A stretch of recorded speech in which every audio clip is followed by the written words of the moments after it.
আসসালামু আলাইকুম। আমাদের বাংলাদেশের অন্তর্বর্তী সরকারের প্রধান উপদেষ্টা ডক্টর মোহাম্মদ ইউনূস ইতিমধ্যে ঢাকা ত্যাগ করেছেন।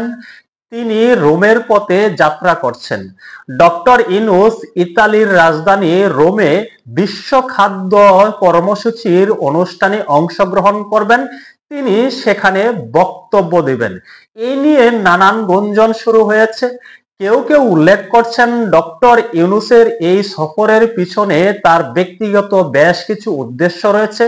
আবার কেউ কেউ বলছেন হয়তো ডক্টর ইউনূসের এই সফরই হলো অন্তিম সফর, এই সফরই হলো বিদায়ী সফর। হয়তো ডক্টর ইউনূস বাংলাদেশে আর আসবেন না, ফিরে আসবেন না। তিনি ইতালিতে স্থায়ী বন্দোবস্ত করার জন্যই তিনি ইতালি গিয়েছেন। তিনি ইতালি বা ফ্রান্সে থেকে যেতে পারেন। এবং কেউ কেউ বলছেন ডক্টর ইউনূস সরকারি টাকা খরচ করে, জনগণের টাকা খরচ করে তিনি ইতালি সফর করছেন। মূল উদ্দেশ্য হলো তিনি ট্রাভেল ব্লগ করবেন। ডক্টর ইউনূসকে নিয়ে কেন এই ধরনের কথা বলা হচ্ছে? তিনি বাংলাদেশের সরকারের প্রধান উপদেষ্টা। তাকে নিয়ে কেন এই ধরনের গুঞ্জন?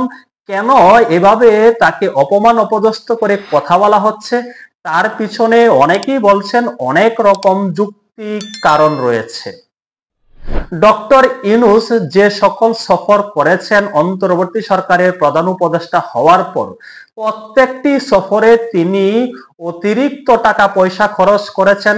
সরকারি ফান্ড থেকে কোটি কোটি টাকা খরচ করে বিশাল বহর নিয়ে তিনি বিভিন্ন জায়গায় সফর করেছেন। ইতিমধ্যে বেশ কিছুদিন আগেই তিনি জাতিসংঘের অধিবেশনে যোগদানের জন্য তিনি নিউ ইয়র্কে সফর করেছিলেন। সেই সফর নিয়ে এখনো বিতর্ক চলছে।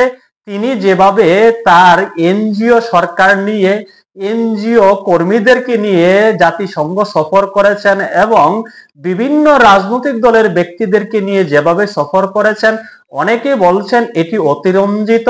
সরকারের টাকা খরচ করে ডক্টর ইউনূস এই মুহূর্তে ভ্রমণ বিলাসিতা করছেন। কিন্তু আলোচনার বিষয় অন্য জায়গায়। প্রফেসর ইউনূস যে ইতালি সফর করছেন তার পিছনে কি উদ্দেশ্য আছে? অনেকেই মনে করছেন ডক্টর ইউনূস সেফ এক্সিট নিতে চাচ্ছেন, সেফ জোন খুঁজছেন যেখানে তিনি নিরাপদ আশ্রয় নিতে পারেন। ইতিমধ্যে অনেক গুঞ্জন রয়েছে।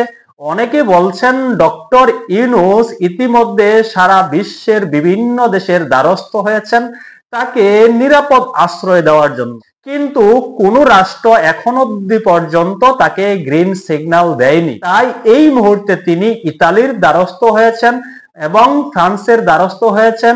তিনি চাচ্ছেন ইতালি বা ফ্রান্সে আশ্রয় নিতে। সেই উদ্দেশ্যেই তিনি এই মুহূর্তে যাত্রা করছেন রোমে। রোমে তিনি একটি অনুষ্ঠানে অংশগ্রহণ করবেন। সেই অনুষ্ঠানের নাম হলো বিশ্ব খাদ্য কর্মসূচি। এই যে অনুষ্ঠান, যে প্রোগ্রামটি সেখানে করা হচ্ছে, এটা কিন্তু আন্তর্জাতিক বড় পরিসরের কোনো প্রোগ্রাম না। এখানে কোনো রাষ্ট্রপ্রধান অংশগ্রহণ করা বাধ্যতামূলক না, বা রাষ্ট্রপ্রধানকে এখানে অংশগ্রহণ করলে অনেক কিছু ঘটে যাবে, অনেক কিছু পাওয়া যাবে, এমনও কিছু না। দেশের উন্নয়ন ঘটবে, দেশের মঙ্গল ঘটবে, এমন কিছু না এই প্রোগ্রামটি। কিন্তু আমাদের বাংলাদেশের অন্তর্বর্তী সরকারের প্রধান উপদেষ্টা ডক্টর ইউনূস একটি ছোটখাটো অনুষ্ঠানে যোগদানের জন্য তিনি এই মুহূর্তে ইতালি সফর করছেন। তাতে করেই প্রশ্ন উঠছে এর পিছনে হয়তো ডক্টর ইউনূসের ব্যক্তিগত স্বার্থ রয়েছে। তিনি সরাসরি ইতালির বা ফ্রান্সের রাষ্ট্রপ্রধানদের সাথে বৈঠক করতে চাচ্ছেন, ব্যক্তিগত বৈঠক করতে চাচ্ছেন, তাকে যেন নিরাপদ আশ্রয় দেয়। এমন কথাটা অনেকাংশে জোরালোভাবে শোনা যাচ্ছে। আসলে কি সেটা বলা যায় না। তবে আমাদের বাংলাদেশের বর্তমান প্রেক্ষাপটে ডক্টর ইউনূস এই মুহূর্তে যে সফরটি করছেন এটি তিনি না করলেও পারতেন। বাংলাদেশে এই মুহূর্তে টালমাটাল অবস্থা বিরাজ করছে এবং বাংলাদেশের যে অর্থনৈতিক অবস্থা, সেখানে বাংলাদেশের টাকা পয়সা খরচ করে, সরকারের ফান্ডের টাকা খরচ করে এই ধরনের সফর তিনি নাও করতে পারতেন। এখানে আরেকটা বড় বিষয় আছে, অনেকে এখানেই সন্দেহটা করছেন। অনেকেই বলছেন প্রফেসর ডক্টর ইউনূস যে সফরটি করছেন এই সম্পর্কে অবগত করেছেন প্রফেসর ইউনূসের প্রেস সেক্রেটারি শফিকুল আলম।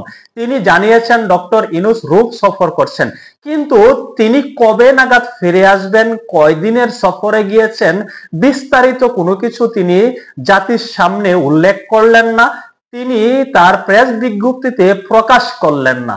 তাতেই অনেকে সন্দেহ করছে এর পিছনে বিশেষ কোনো কারণ লুকায়িত আছে। না হলে একজন রাষ্ট্রপ্রধান একটা সফরে যাবে, একটা কর্মসূচিতে অংশগ্রহণ করবে, ধরে নিলাম তিনি এটাকে গুরুত্বপূর্ণ মনে করছেন, তিনি যেতেই পারেন। তাই বলে একটা রাষ্ট্রপ্রধান কতদিন সেখানে অবস্থান করবেন সেটা কি ক্লিয়ার করা হবে না? আবার অন্যদিকে আরেকটা বিষয় আছে, অনেকে বলছেন ডক্টর ইউনূসকে এই মুহূর্তে যে কোনো রাষ্ট্র, যে কোনো সংস্থা যদি কোনো প্রকার দাওয়াত করে তিনি সেখানে যাওয়ার জন্য উদ্বিগ্ন হয়ে ওঠেন। আবার অনেকে বলছেন ডক্টর ইউনূসের অবস্থাটা এই মুহূর্তে এমন, তিনি এত বেশি ভ্রমণ বিলাসী হয়েছেন, তাকে যদি আরাকান রাষ্ট্র, যারা রাষ্ট্র বানাবে বলে মনে করছে, আরাকান আর্মিরা যদি তাকে দাওয়াত দেয়, তিনি সেখানে উপস্থিত হবেন। তাহলে পরিষ্কার মানুষের মনের মধ্যে ধারণা ডক্টর ইউনূস এই মুহূর্তে বিলাসিতা করছেন। বিলাসিতা না করেই বা তিনি কি করবেন? এই ধরনের সফর না করেই বা তিনি কি করবেন? ট্রাভেল ব্লগ না করে কি করবেন? তার কি কাজ আছে বাংলাদেশে?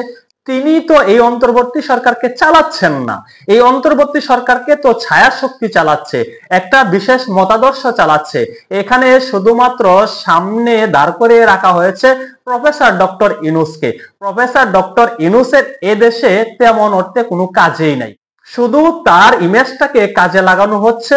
তিনি নোবেল লরিয়েট, তিনি বিশ্ববিখ্যাত একজন ব্যক্তি, বিশ্বের কাছে পরিচিত একজন ব্যক্তি, তাই তাকে সিংহাসনে বসিয়ে আদতে সরকার চালাচ্ছে একটি ছায়া শক্তি। এবং কেউ কেউ বলে থাকেন এই মুহূর্তে সারা পৃথিবীর ক্ষমতাধর রাষ্ট্রের ডিপ স্টেট এই সরকারকে পরিচালিত করছেন। কিন্তু গুরুত্বপূর্ণ বিষয় হলো এই অন্তর্বর্তী সরকার নিয়ে এই ধরনের গুঞ্জন কেন? কেন মানুষ এত বেশি সন্দেহ পোষণ করছে? আপনার কাছে কি মনে হচ্ছে? আপনার মতামত কমেন্টস করে জানাতে পারেন। সকলে ভালো থাকবেন। আল্লাহ হাফেজ।